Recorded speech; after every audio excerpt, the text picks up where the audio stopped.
Hello guys, welcome to my vlog. Ayan, so for today's video guys, magluluto ko ng talong. Ito yung talong namin sa ref na medyo kuyot na, nanggahi na. Tapos nakita ko, sabi ko sayang naman, pwede ko pa to siyang lutuin, no? Nakita ko so yan guys, no, andito na yung ating talong. Ayan, na-slice ko na siya. Na-slice ko na siya para hindi masyado mahaba yung ating video, no? So, ayan, dito na din yung ating sibuyas at saka bawang and then sili. Okay? So, first thing to do, guys, is ating ipiprito yung ating talong. Okay? Iprito natin yan. I-half cook natin yan. Okay, guys? So, ayan, guys, no? Grabe na siya ka-hot. So, pwede na siya ilagay ang ating talong. So, yan, guys. Isa-isahin mo lang siya. Ayan. Half cook lang.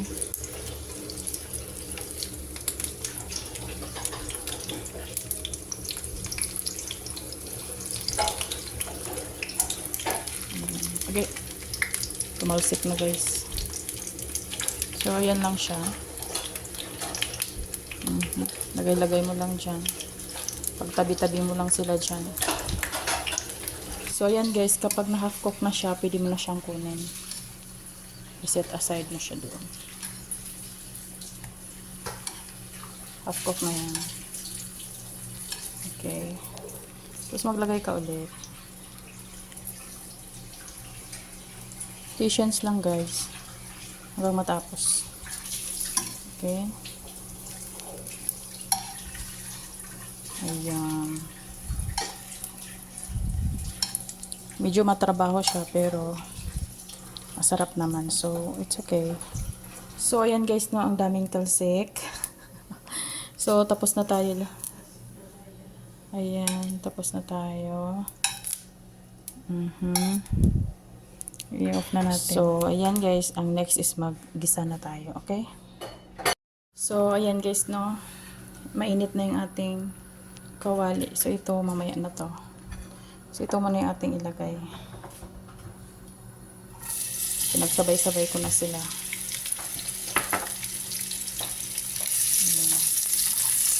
Gusto ko kasi yung madaming sibuyas. Parang magkapareho lang sila. Magkadami lang sila. Ayan. Ang sarap na. So, ayan guys, lagyan natin ng asin. Kamon.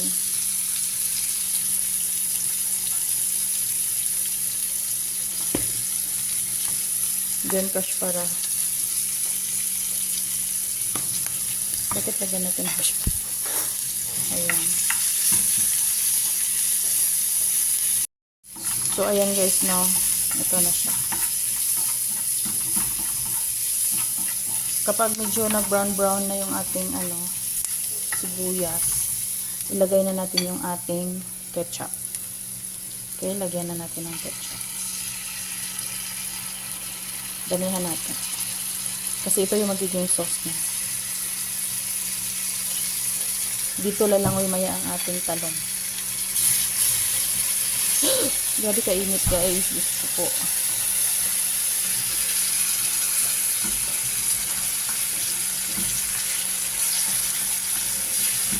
Hindi na siya. Hindi tayo na natin kasi ang init. Sobrang hot. So ito ngayon guys, lagay natin ng hot sauce para medyo may sipa yung ating talong. Mas masarap kasi medyo hot yung talong guys. No? Gusto nyo ba yon? Yung medyo may pagkaanghang, no? Ayan. Okay. Sarap na. Tapos yan guys, pagsamasamahin lang natin yung ating asin, ating mga sibuyas, ahos, at saka ketchup. So ngayon guys, ilagay na natin yung ating sili. Okay. Ayan, sili yan. And then, after sili, ilagay na natin yung ating talong. Oh. So, may naiwan.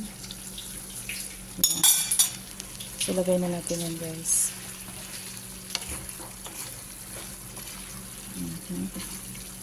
Anuhin lang natin. Pagsama-samahin lang natin yung ating talong at saka ketchup. Sarap nito, guys.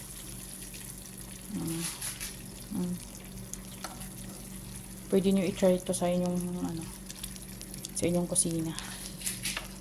Kapag naboboringan na kayo sa talong at saka itlog, pwede nyo yung ketchupan. Okay, tapos takpan ko lang to para sila. So, ito na, guys, aking i-check. Hindi ako dikis. Hindi aral ito.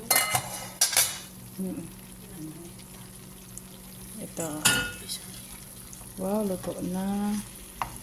Pwede na to, guys. So, kasi lumambot na yung talong. Alam nyo, guys, pag malambot na yung talong, yun yung meaning na pwede na siya.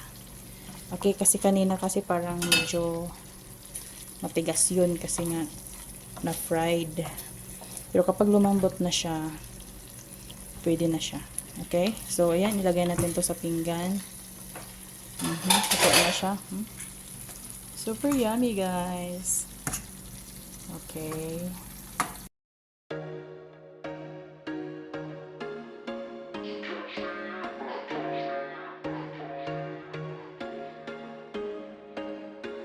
There was once a day that I would pray for you. I'd go and misbehave just so you'd notice too. Sneaking looks up and down from across the room. And damn, what a hell of a view. I feel good, you look great. I like you, I can't wait.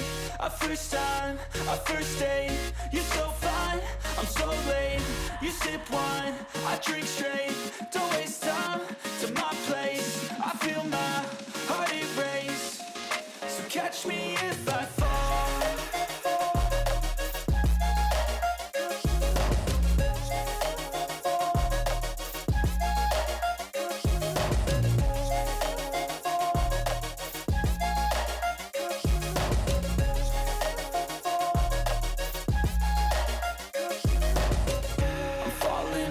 Sitting here praying that this night's gonna last.